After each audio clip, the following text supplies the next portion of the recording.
감자 거래 볼 거예요. 감자. 그 생긴 거랑 다르게 저희 발라드 노래 같은 거 되게 좋아하거든요. 이별 노래 이런 거 되게 좋아하는데 그 이별 노래 보면 뭐 나와요? 이 순간이 믿어지지 않아서 눈을 감았어. 막 나온다고요. 이 헤어지면 슬프잖아. 그래서 눈을 나도 모르게 감게 된다고요. 그래서 감자거래예요. 자, 여러분. 괜히 얘기했네. 감자거래는 뭐라고요? 주식을 찢어버리는 거래요. 그쵸? 이럴 거면 오지도 마. 이럴 거면. 자, 보시죠. 아, 오셔야 돼. 자, 감자거래. 주주와 회사가 헤어지는 거래입니다. 그럼 우리 감자거래도 여러 가지 종류가 있어요. 감자거래도 주주한테 돈을 지고 헤어지는 유상감자가 있고요. 무상감자가 있어요. 돈을 받지 않고 헤어지는 무상감자가 있는데 우리 일단 유상감자 배울 거예요.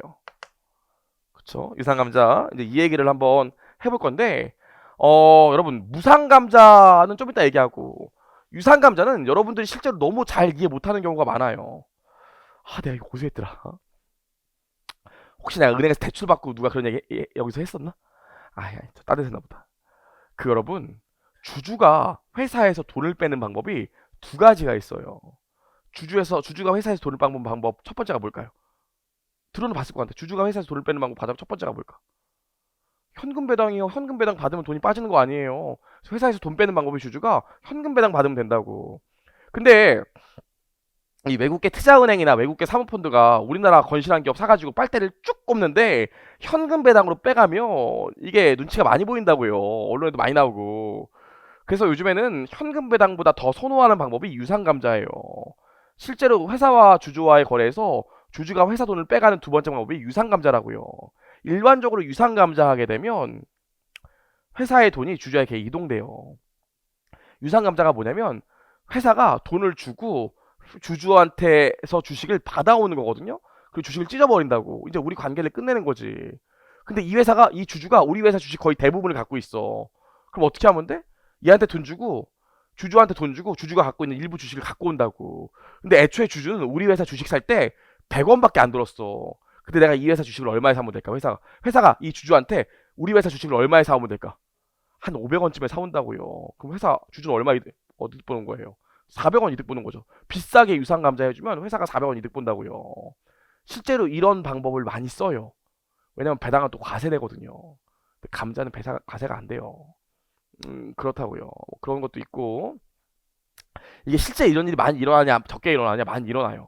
제가 저번에도 얘기했지만 저는 그 금융권에 신용평가 하시는 분들 교육 되게 많이 하거든요. 왜냐면 실제로 대출해 주실 때 재무제표를 보고 판단한다고.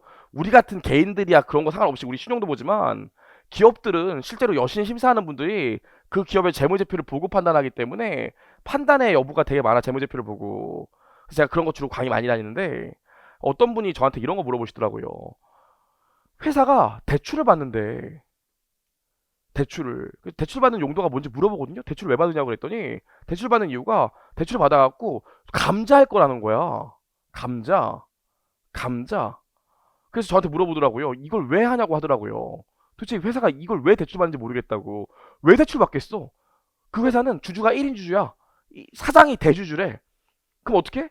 회사 이름으로 대출 받아서 감자한데 어차피 사장이 대주주기 때문에 그 사장이 갖고 있는 주식을 돈 주고 대출받은 돈을 주고 갖고 와서 찢어버려도 사장은 여전히 대주주라고요. 이해하겠지? 이거 왜 했어? 감자거리 하는 거 아니에요? 대출받아서. 이거 왜 했어? 왜 하긴 사장이 자기가 대출받기 싫으니까 회사 이름으로 돌려서 대출받은 거지. 아시겠어요? 그래서 이거 사장님이 대출받기 싫어가지고 돌려서 대출받는 것 같은데요? 그렇게 얘기했더니 안 그래도 그 사장님도 회계사인데 역시 이러더라고요. 뭘 역시야? 제가 그래서 막 그랬다고요. 지금부터 우리 감자거래 볼 건데 뭐라고요? 관계를 끝내는 건데 관계를 끝낸다 이 생각만 하지 말고 실제 기업들이 주주한테 부를 이전하는 가장 대표적인 방법이 유상감자예요.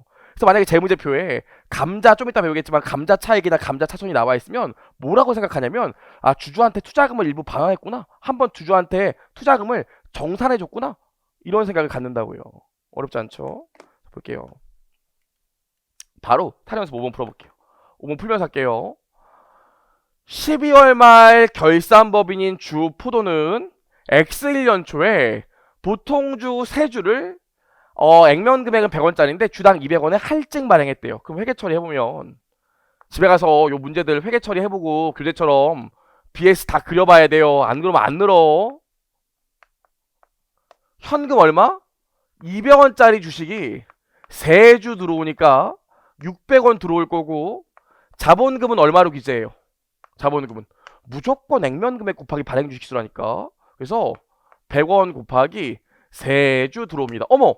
그럼 100원 곱하기 3주가 남는데? 300원이 남잖아요. 600원 받았는데 자본금은 300원이니까 300원 남잖아. 300원 뭘로 기재합니까?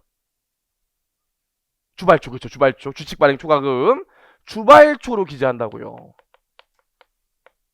어렵지 않죠? 자, BS 그려봅시다. 진짜로 여러분, 우리 이런 말 하면 진짜 미쳤나봐 이러겠지만 진짜로 저한테 배워서 많이 는 친구들 정말 많은데 다른 건 없고 이게 거래마다 BS를 꼭 그려봐야 돼요. 그래야 응용력이 생겨요. 그럼 여기 보시면 현금이 600원 들어오고 자본금, 자본잉여금, 이제 자본 조정까지만 쓸게요. 이렇게 있으면 지금 자본금에 300원 들어오고 자본잉여금에 300원 들어온 거 아니겠어요? 여기까지 했습니다. 자, 이제 10월 1일 거래를 볼게요. 10월 1일 거래를 보면 보통주 한 주를 주당 90원에 취득하고 즉시 소각했대요. 소각이 뭐냐면 주주로부터 주식을 사와서 찢어버렸다고요. 사채 소각도 우리 배웠잖아요. 그쵸? 자, 그럼 요거 회계 처리해보면 일단 현금이 얼마 나가? 90원 나가요. 이때 자본금이랑 주발초를 다 찢을까 자본금만 찢을까? 주식을 찢으니까 내 재무제표에서 한 주에 해당하는 자본금과 주발초는 찢어야 되는 거 아니겠어요? 지워야겠지. 돈 다시 돌려주고 주식 사와서 찢어버리니까 내 재무제표에 한 주에 해당하는 자본금이랑 주발초는 없어져야 될 거 아닙니까? 근데 우리나라 상법상은 자본금만 찢으라고 했다고요.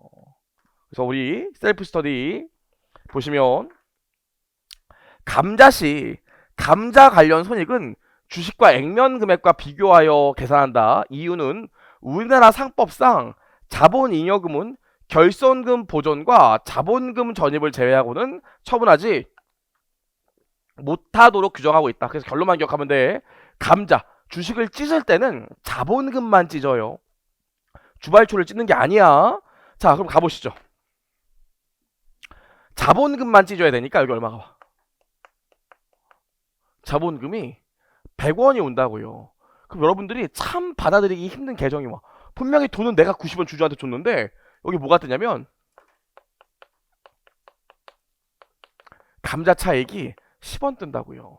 돈은 내가 줬는데. 제가 맨날 이 예시를 할 때마다 들고 여러분 반응 보고 후회하고 들고 반응 보고 후회하고 하는데 또 한 번 해볼게요. 또 한 번 또 했던 것 같은데 저 속물 아니에요. 저 속물 아니에요. 다시 한 번 얘기했지만 속물 아니에요. 저는 사랑밖에 몰라요. 자, 돌아와서 제가 옛날에 회사 시험 붙고 이렇게 어떤 여자분을 만났었는데 저번에도 얘기했지만 정말 부자였어요. 정말로. 정말로 부자였어요. 저번에도 얘기했지만 데이트할 때 제가 차를 안 갖고 나갔더니 그냥 자기 집에 있는 차 타고 가자고 정말로 벤츠, BMW, 아우디 차키를 3개 나가서 어떤 거 타고 갈까 그러더라고요. 그래서 제가 너무 부담돼서 못 탔죠. 그런 것도 있고 걔네 어머니가 취미로 펜션을 하시는데 가평 쪽에 펜션을 했는데 그냥 집만 하나 있는 게 아니라 계곡 전체가 그 펜션이었다고요. 그래서 엄청나게 넓었어요. 근데 제가 놀러를 갔더니 그 어머님도 장난하신다고 윤도나 너 왜 이렇게 쭈비쭈비하게 하고 있어? 다 네 건데 봐. 어차피 다 네 거야 이러더라고요. 뭐 그런 사이였어요. 되게 친해. 그랬어요. 막 그냥 묻자고 하는 얘기지. 저는 되게 말하면 되게 속상해요. 그쵸? 돌아와서 얘기하면 그러고 나서 제가 그 여자분한테 그때 한번 이렇게 보너스 받고 그래갖고 300만 원짜리 백을 하나 사준 적이 있어요. 사실 여러분 300만 원이면 그렇게 비싼 거 아니거든요. 진짜 요만한 토드백인데 500만 원 넘는 것도 많고 그래요. 300만 원 비싼 게 아니야. 근데 사서 카드로 끊었어. 그리고 한 달 안 돼서 헤어졌다고요. 뭐 여러 가지 이유가 있어서 헤어졌어요. 그래서 헤어져서 막 슬프다 이러고 있는데 갑자기 한 달 지나니까 띵동 문자가 오더라고. 카드값에 350만 원 찍혀서 나오더라고. 아니 이게 뭐야? 봤더니 카드 백 300만 원. 하면서 손을 이렇게 올렸는데 어머 팔에 시계가 있네. 제가 이게 사귀었을 때 시계를 받았는데 이게 400만 원짜리였거든요. 시계 400만. 그래도 100만 원 이득이구나. 요런 개념이에요. 그쵸? 괜히 얘기했어요. 저 진짜 나쁜 사람 아니에요. 정말. 그쵸? 여러분 봐봐. 이게 왜 내가 돈을 줬는데도 불구하고 이익이 나오냐면 애초에 주주한테 자본금만큼 100원 받았다고요. 100원 받고 90원 토해내고 헤어지니까 10원 이득 본 거예요. 이해 가시겠어요? 왜 돈을 줬는데도 내가 이득일까? 왜 돈을 줬는데도? 애초에 내가 받은 게 더 많으니까. 이해하시겠어요? 그래서 이게 감자 차이 개념이에요. 나 큰일 났다, 진짜. 진짜. 내가 항상 이 설명하면요. 늘 여기쯤 와서 무슨 생각하냐면 진짜 다음번은 안 한다 이러거든요. 근데 이거만큼 잘 설명할 게 없어요. 그쵸? 자, 볼게요. 그럼 요거 같은 경우에 어떻게 돼? 현금이 90원 줄어서 현금이 510원 되겠죠? 자본금이 100원 줄어서 자본금은 200원 될 거예요. 자본잉여금 어떻게 돼? 놀랍게도 감자 차익, 주주와 회사와의 거래에서 100원 100원 받고 90원 돌려줘서 10원 이득 받기 때문에 회사와의 주주와 거래에서 이득 본 금액이라고요. 감자 차익도 어디 들어가? 자본잉여금에 10원 들어간다고요. 이해할 수 있겠지? 그리고 문제에서 뭐 물어봐? 자본 총계에 미친 영향을 물어본다고요. 자본 총계에 미친 영향은 얼마? 600원에서 50원 뺀, 90원 뺀 510원이요. 510원. 이거 다 더해보세요. 510원 나와요. 아시겠어요? 이렇게 가시면 돼, 이렇게.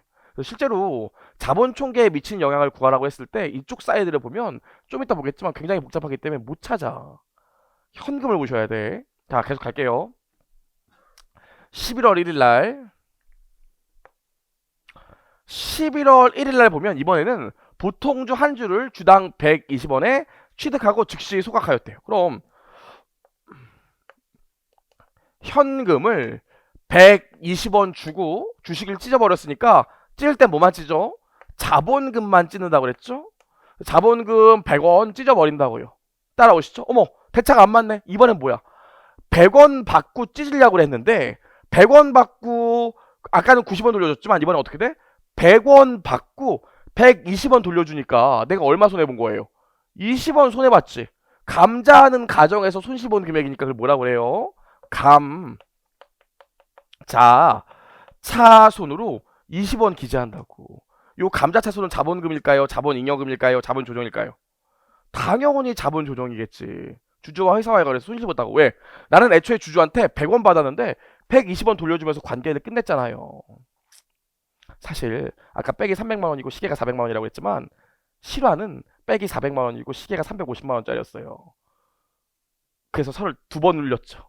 그쵸? 감자차서 이해할 수 있겠죠? 무슨 말인지. 좋아. 근데 아까도 얘기했지만 자본거래 같은 경우엔 손익거래가 아니기 때문에 동일 거래에서 동시에 나타날 수 없다고. 아까 증자거래, 주식을 발행시키는 거래에서 주발초랑 주할차가 동시에 나타날 수 없듯이 감자거래에서도 회사와 주주와의 거래에서 손실본 감자차손과 회사와 주주와의 거래에서 이득본 감자차익이 동시에 나타날 수가 없어요. 절대로. 이게 자본거래의 묘미예요. 동일 거래에 대해서 플러스와 마이너스는 절대로 동시에 일어날 수가 없어. 그래서 나중에 보겠지만 저희 시험에 어떻게 나오는지 알아? 2차 때는 X 1년 초에 재무상태표를 쭉 준다고. 그리고 올해 자본거래를 줘요. 그리고 문제를 뭐 물어봐? 각 자본 항목별로 잔액이 얼마냐 물어본다고요. 그때 여러분들이 못 틀리는 줄 알아? X 1년 초에 재무상태표를 왜 줬겠어요? X 1년 초에 주발초나 주할차나 감자차익이나 감자차손이 있다고. 그럼 올해 거래가 나올 것 같으면 기초에 있는 주발초나 감자차손, 감자차익이랑 반드시 상계해줘야 돼요. 그부터 시작해야 된다고. 무슨 말인지 이해가 안 되시는 분은 이따 문제 보면 이해가 될 거예요. 돌아와서 얘도 어떻게 해주셔야 돼? 자 보시면 어떻게 해주셔야 돼? 어머 차손 나올 것 같아. 그럼 감자차익 10을 줄이면서 나머지 10원을 뭐 잡아주면 돼? 감자 차 손으로 잡아주시면 돼요. 그럼 요 감자차손이 뭐예요? 자본조정이라고요. 그럼 고쳐봅시다. 어떻게 고칠 수 있겠어? 현금이 120원 또 빠져나갔으니까 얼마 나와요? 현금이 얼마 남아요? 390원 맞나요? 그쵸? 이거 조정해보자. 자본금이 100원 또 줄어들죠. 그럼 자본금은 이제 100만 남을 거고 자본 이익은 어떻게 돼? 10원 줄어들 거라고요. 그쵸? 왜? 감자 차익을 까니까. 자본 조정 어떻게 돼? 감자 차손으로 10 있는데 플러스예요, 마이너스예요? 마이너스라고 그래. 그럼 이거 다 더하면 얼마 나오냐면 얼마 나와요? 네, 다 더하면 390 나올 수밖에 없죠. 이해할 수 있겠지. 그래서 여러분 꼭 말씀드리는 게 뭐냐면 집에 가면 대충 현금 구해서 문제 풀려고 하지 말고 다 해봐야 돼요. 기본 강의 때는 다. 여기까지 해서 우리가 감자 거래까지 봤고요.